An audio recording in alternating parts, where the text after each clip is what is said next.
Acres of Diamonds by Russell H. Conwell. Part 2. But it serves simply to illustrate my thought, which I emphasize by saying, if you do not have the actual diamond mines literally, you have all that they would be good for you, because now that the Queen of England has given the greatest compliment ever to be conferred upon American women for her attire, because she did not appear with any jewels at all at the late reception in England, it has almost done away with the use of diamonds anyhow. All you would care for would be the few you would wear if you wished to be modest, and the rest you would sell for money. Now then, I say again that the opportunity to get rich, to attain into great wealth, is here in Philadelphia now, within the reach of almost every man and woman who hears me tonight. I mean just what I say. I have not come to this platform, even under these circumstances, to recite something to you. I have come to tell you what in God's sight I believe to be the truth. And if the years of life have been of any value to me in the attainment of common sense, I know I am right, that the men and women sitting here who found it difficult, perhaps, to buy a ticket to this lecture or gathering tonight, have within reach acres of diamonds, opportunities to get largely wealthy. There never was a place on earth more adapted than the city of Philadelphia today, and never in the history of the world did the poor man without capital have such an opportunity to get rich quickly and honestly as he has now in our city. I say this is the truth, and I want you to accept it as such, for if you think I have come to simply recite something, then I would better not be here. I have no time to waste with any such talk, but to say things I believe, and unless some of you get richer for what I am saying tonight, my time is wasted. I say to you, you ought to get rich. It is your duty to get rich. How many of my pious brethren say to me, do you, a Christian minister, spend your time going up and down the country advising young people to get rich, to get money? Yes, of course I do, they say. Isn't that awful? Why don't you preach the gospel instead of preaching about man's making money? Because to make money honestly is to preach the gospel. That is the reason. And men who get rich may be the most honest men you will find in the community. Oh, but, says some young man here tonight, I have been told all my life that if a person has money he is very dishonest and dishonorable and mean and contemptible. My friend, that is the reason why you have none, because you have that idea of people. The foundation of your faith is altogether false. Let me say here clearly, and let me say it briefly, though subject to discussion, which I have not time for here, 98 out of 100 of the rich men of America are honest. That is why they are rich.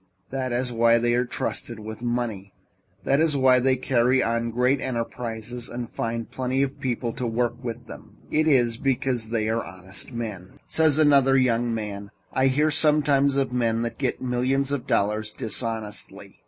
Yes, of course you do, and so do I. But they are the rare thing, in fact, that the newspapers talk about them all the time as a matter of news until you get the idea that all of the other rich men got rich dishonestly. My friend, you take and drive me, if you furnish the auto, out to the suburbs of Philadelphia and introduce me to the people who own their homes around this great city. These beautiful homes with gardens and flowers, these magnificent homes so lovely in their art. And I will introduce you to the very best people in character, as well as in enterprise, in our city. And you know I will. A man is not really a true man until he owns his own home. And they that own their homes are made more honorable and honest and pure and true and economical and careful by owning the home. For a man to have money, even in large sums, is an inconsistent thing. We preach against covetousness and You know we do in the pulpit, and oftentimes preach against it so long, and we use the term about filthy lucre so extremely that Christians get the idea that when we stand in the pulpit, we believe it is wicked for any man to have money until the collection basket goes around, and then we almost swear at the people because they don't give more money. Oh, the inconsistency of such doctrines as that. Money is power, and you ought to be reasonably ambitious to have it. You ought, because you can do more good with it than you can without it. Money printed your Bible, money builds your churches, money sends your missionaries, money pays your preachers, and you would not have them either if you did not pay them. I am always willing that a church should raise my salary, because the church that pays the largest salary always raises it the easiest. You never know an exception to that in your life. The man who gets the largest salary can do the most good with the power that is furnished to him. Of course, he can, if his spirit is right, to use it for what it is given to him. I say then, you ought to have money, if you can honestly attain your riches in Philadelphia. It is your Christian and godly duty to do so. It is an awful mistake of those pious people who think you must be awfully poor in order to be pious. Some men say, "Don't you sympathize with the poor people?" Of course I do, or else I would not have been lecturing these years. I won't give in, but what I sympathize with the poor, but the number of poor who are to be sympathized with are very small. To sympathize with a man who God has punished for his sins, thus to help him when God would still continue a just punishment, is to do wrong. No doubt about it. And we do more than we help those who are deserving. While we should sympathize with God's poor, that is, those who cannot help themselves, let us remember there is not a poor person in the United States who was not made poor by his own shortcomings, or the shortcomings of someone else. It is all wrong to be poor. Let us give in to the argument and pass that to one side. A gentleman gets up back here and says, "Don't you think there are some things in this world that are better than money?" Of course I do, but I am talking about money now. Of course there are some things higher than money. Oh yes, I know, by the grave that has left me standing above, that there are some things in this world that are higher and sweeter and purer than money. Well, I do know there are some things higher and grander than gold. Love is the grandest thing on God's earth, but fortunate the lover who has plenty of money. Money is power, money is force. Money will do good as well as harm in the hands of good men and women. It could accomplish, and it has accomplished good. I hate to leave that behind me. I heard a man get up in a prayer meeting in our city and thank the Lord, for he was one of God's poor. Well, I wonder what his wife thinks about that. He earns all the money that comes into this house, and he smokes a part of it on the veranda. I don't want to say any more of the Lord's poor of that kind, and I don't believe the Lord does, and yet there is some people who think in order to be pious you must be awfully poor and awfully dirty. That does not follow at all. While we sympathize with the poor, let us not teach a doctrine like that. Yet the age is prejudiced against advising a Christian man, or as a Jew would say, a godly man, from attaining unto wealth. The prejudice is so universal, and the years are far enough back, I think, for me to safely mention that years ago at Temple University there was a young man in our theological school who thought he was the only pious student in that department. He came into my office one evening and sat down by my desk and told me, "Mr. President, I think it is my duty, sir, to come in and labor with you." "What has happened now?" said he. "I heard you say at the academy that the Pierce School commencement, that you thought it was an honorable ambition for a young man to desire to have wealth, and that you thought it made him temperate made him anxious to have a good name and made him industrious. You spoke about man's ambition to have money helping to make him a good man. Sir, I have come to you to tell you the Holy Bible says that money is the root of all evil. I told him I had never seen it in the Bible and advised him to go out to the chapel and get the Bible and show me the place. So out he went for a Bible, and as soon as he stalked into my office with the Bible open, with all the bigoted pride of a narrow sectarian, or of one who founds his Christianity on some misinterpretation of Scripture, he flung the Bible down on my desk and fairly squealed into my ear.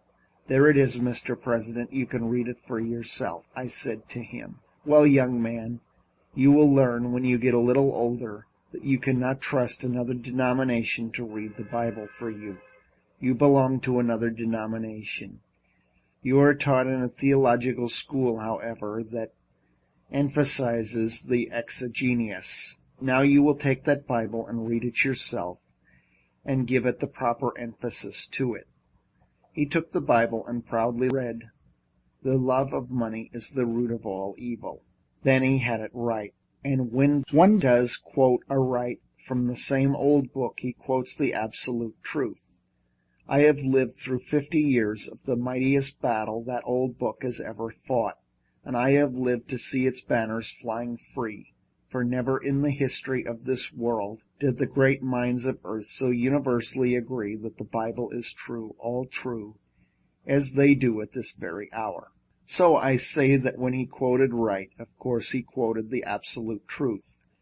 The love of money is the root of all evil. He who tries to attain unto it too quickly or dishonestly will fail into the many snares, no doubt about that.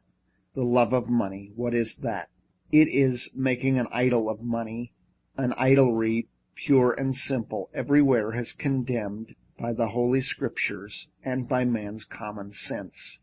The man that worships the dollar instead of thinking of its purposes for which it ought to be used, the man who idolizes simply money, the miser that hoards his money in the cellar or hides it in a stocking or refuses to invest it where it will do the world good, that man who hugs the dollar until the eagle squeals, in him the root of all evil. I think I will leave that behind now and answer the question of nearly all of you who are asking, is there an opportunity to get rich in Philadelphia? Well now, how simple a thing it is to see where it is.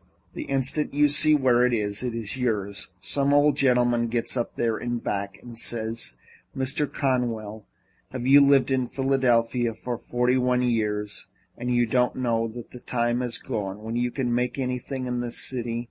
No, I don't think it is. Yes, it is. I have tried it. What business are you in? I kept a store here for 20 years and never made over $1,000 in the whole 20 years. Well, then, you can measure the good you have been to this city by what the city has paid you, because a man can judge you very well with what he is worth by what he receives, that is, in what he is to the world at this time. If you have not made over $1,000 in 20 years in Philadelphia, it would have been better for Philadelphia if they kicked you out of the city 19 years and 9 months ago. A man has no right to keep a store in Philadelphia 20 years and not make at least $5,000, even though it be a corner grocery uptown. You say, you cannot make $5,000 in a store now?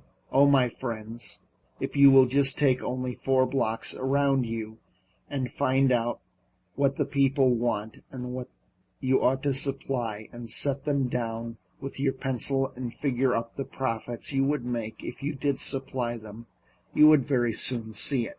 There is wealth right here within the sound of your voice. Then someone says, "You don't know anything about business. A preacher never knows a thing about business." Well then, I will have to prove to you I am an expert. I don't like to do this, but I have to do it because my testimony will not be taken if I am not an expert. My father kept a country store, and if there is any place under the stars where a man gets all sorts of experience in every kind of mercantile transactions, It is the country store. I am not proud of my experience, but sometimes when my father was away, he would leave me in charge of the store, though fortunately for him it was not very often. But this did occur many times, friends. A man would come into the store and say, "Do you keep jackknives?" "No, we don't keep jackknives." And I went off whistling a tune. What did I care about that man anyhow? And then another farmer would come in and say, "Do you keep jackknives?" "No, we don't keep jackknives." Then I went away and whistled another tune. Then a third man came right up to the door and said, "Do you keep jackknives?" "No." "Why, everyone around here is asking for jackknives. Do you suppose we are keeping this store to supply the whole neighborhood with jackknives? Do you carry on this store like that in Philadelphia?" The difficulty was I had not learned that the foundation of godliness and the foundation of principle of success in business are both the same precisely. When a man says, "I cannot carry my religion into business," he advertises himself either as being an imbecile in business or on the road to bankruptcy or a thief, one of the three. Sure, he will fail within a very few years. He certainly will if he doesn't carry his religion into business. If I had been carrying on my father's store on a Christian plan, godly plan, I would have had a jackknife for the third man when he called for it. Then I would have actually done him a kindness, and I would have received a reward myself, which would have been my duty to take. There are some over-pious Christian people who think if they take a profit on anything you sell, you are an unrighteous man. On the contrary, you would be a criminal to sell goods for less than they cost. You have no right to do that.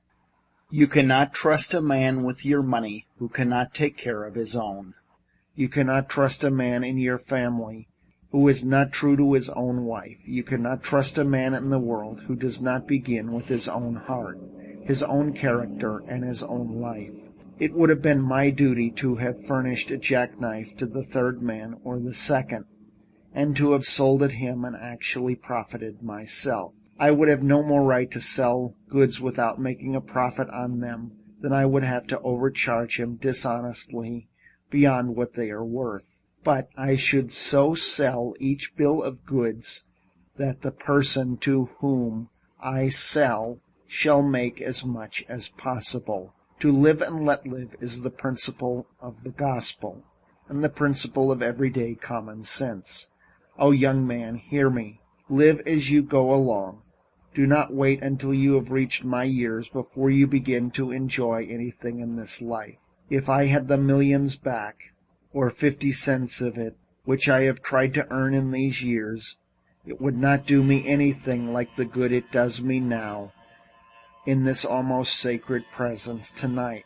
Oh, yes, I am paid over 100-fold tonight for dividing, as I have tried to do in some measure, as I went along through the years. I ought not speak that way. It sounds agnostic, but I am old enough now to be excused for that. I should have helped my fellow man, which I have tried to do, and everyone should try and do and go get the happiness of it. The man who goes home with a sense that he has stolen $1 that day, that he has robbed a man of what is his honest due, is not going to sweet rest. He arises tired in the morning and goes with an unclean conscience to his work the next day. He is not a successful man at all, although he may have laid up millions. But the man who has gone through life dividing always with his fellow man, making and demanding his own rights and his own profits, and giving away every other man his rights and profit, lives every day. But not only that, but the royal road to great wealth, the history of the thousands of millionaires, shows that to be the case. The man over there who said he could not make anything in a store in Philadelphia has been carrying on his store in the wrong principle. I suppose I go onto your store tomorrow and say, "Do you know neighbor A who lives 1 square away at house number 1240? Oh, yes, I have met him. He deals here at the corner store. Where did he come from? I don't know. How many does he have in his family? I don't know. What ticket does he vote? I don't know. What church does he go to? I don't know, and I don't care. Why are you asking all of these questions for? If I had a store in Philadelphia, would you answer me like that? If so, then you are conducting your business just as I carried on my father's business in Worthington, Massachusetts. You don't know where your neighbor came from when he moved to Philadelphia, and you don't care. If you had cared, you would be a rich man now. If you had cared enough about him to take an interest in his affairs, to find out what he needed, you would have been rich. But now you go through the world saying no opportunity to get rich, and there is the fault right at your own door. But another young man gets up over there and says, I cannot take up the mercantile business. While I am talking of trade, it applies to every occupation. Why can't you go into the mercantile business? Because I haven't any capital. Oh, the weak and duddish creature that can't see over its collar. It makes a person weak to see those little dudes standing around in the corners and saying, oh, if I had plenty of capital, how rich I would get. Young man, do you think you are going to get rich on capital? Certainly. Well, I say certainly not. Your mother has plenty of money, and she will set you up in business. You will set her up in business, supplying you with capital. The moment the young man or woman gets more money than he or she has grown to by practical experience, the moment he has gotten a curse. It is no help to a young man or woman to inherit money. It is no help to your children to leave them money. But if you leave them education, if you leave them Christian and noble character, if you leave them a wide circle of friends, if you leave them an honorable name, it is far better than they should have money. It would be worse for them, worse for the nation, that they should have money at all. Oh, young man, if you have inherited money, don't regard it as a help. It will curse you through your years and deprive you of the very best things of human life. There is no class of people to be pitied so much as the inexperienced sons and daughters of the rich of our generation. I pity the rich man's son. He can never know the best things in life. One of the best things in life is when a young man has earned his own living, and when he becomes engaged to some lovely young woman, and makes up his mind to have a home of his own. Then with that same love comes that divine inspiration toward better things. He begins to save money. He begins to leave off his bad habits and put money in the bank. When he has a few $100s, he goes out to the suburbs to look for a home. He goes to the savings bank perhaps for half the value, and he goes to his wife and takes the bride over the threshold of that door for the first time, and says the words of eloquence my voice can never touch. I have earned this home myself. It is all mine, and I divide with thee. That is the grandest moment a human heart may ever know. End of Part 2.